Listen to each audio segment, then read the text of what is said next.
It's finally here.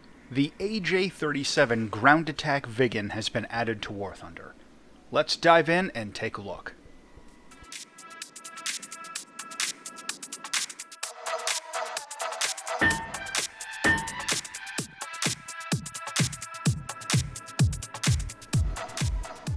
In my previous review of the JA-37, I went into some more detail about the history and development of the Viggen more generally. If you're interested in exploring more of that, please take a look at that video. Here, I'll be focusing exclusively on the AJ-37 ground attack version. The AJ-37 was actually the first version of the Viggen.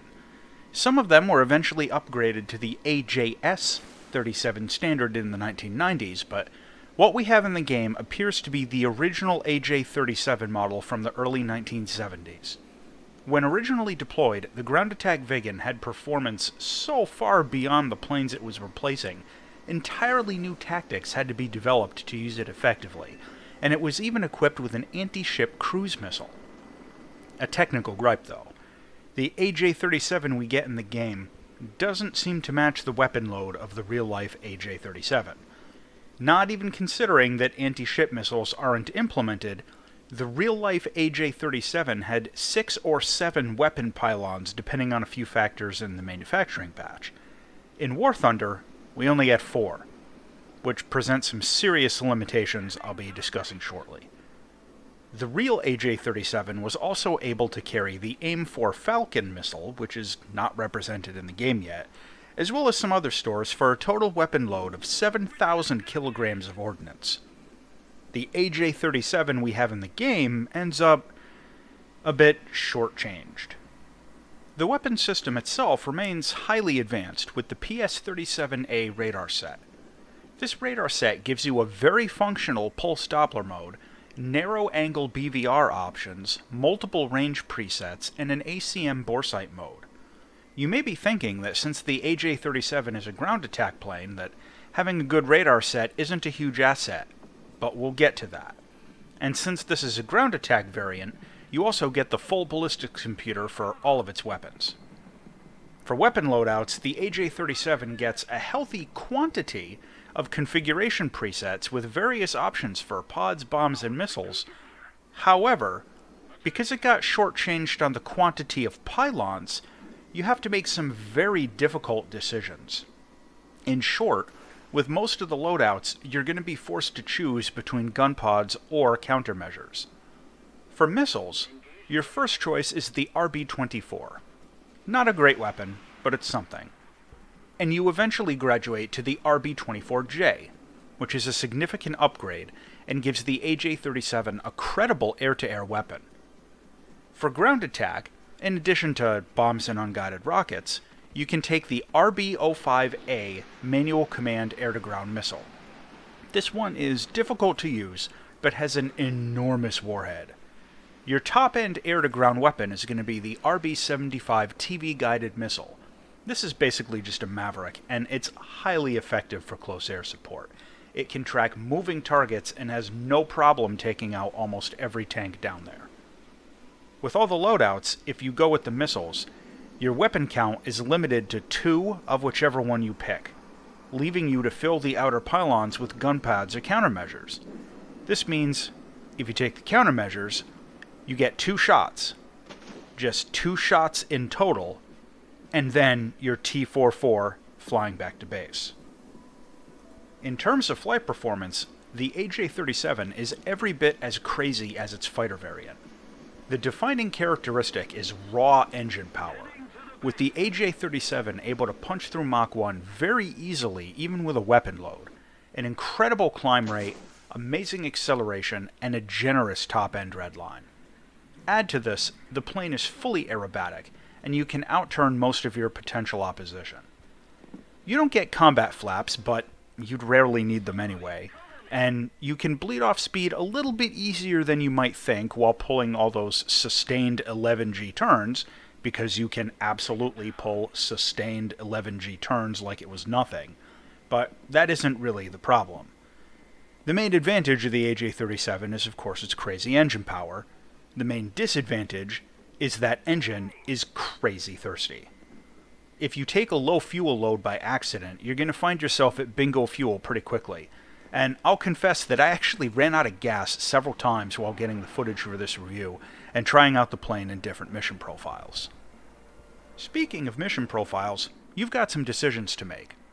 First, are you focusing on ground pounding or going air-to-air? Because you can't really do both at the same time. The loadouts you get force you into a very narrow role with each flight. For example, if you take the bomb loadout, you only get the bombs. Or half as many bombs and some countermeasures. No guns, no missiles. So your entire mission is fly out, drop a small to medium number of very light bombs, run home, rearm, and try to fly out and drop some more bombs. You're in one of the highest performance fighters in the game, and you're flying missions like a Buccaneer or Canberra, but with a dramatically lower bomb weight.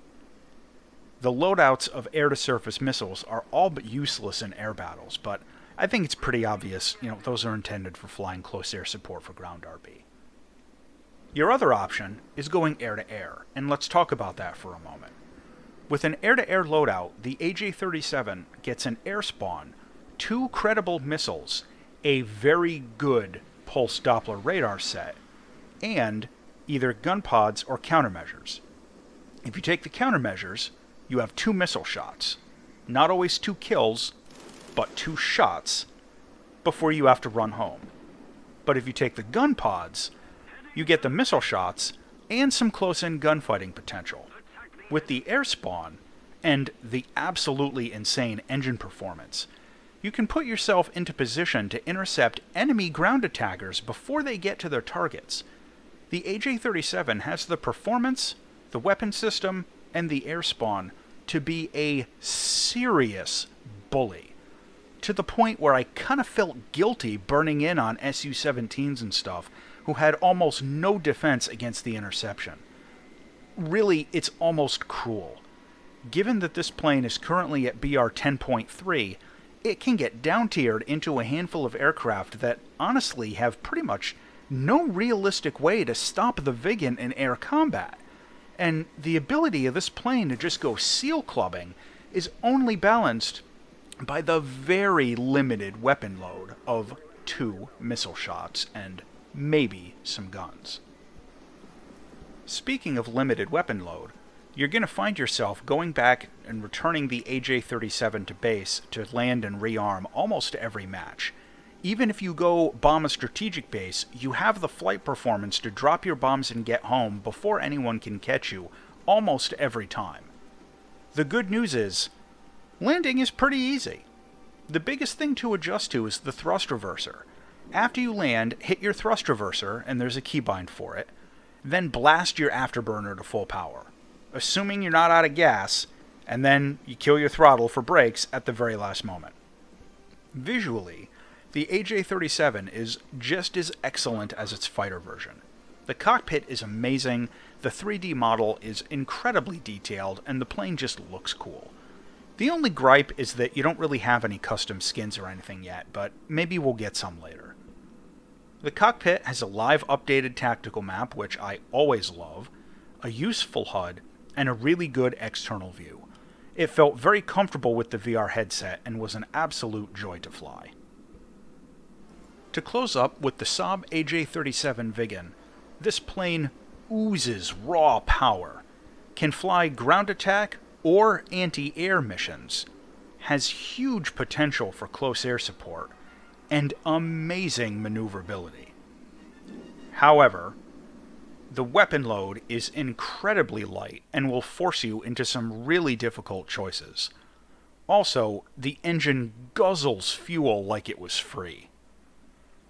The final verdict on the AJ-37 Viggen is that this plane is supposed to be a ground attacker, but it's almost certainly going to find itself in the current meta mostly used as an air-to-air bully, intercepting enemy ground attackers 2 seconds before they can drop their ordnance and just making everyone else miserable.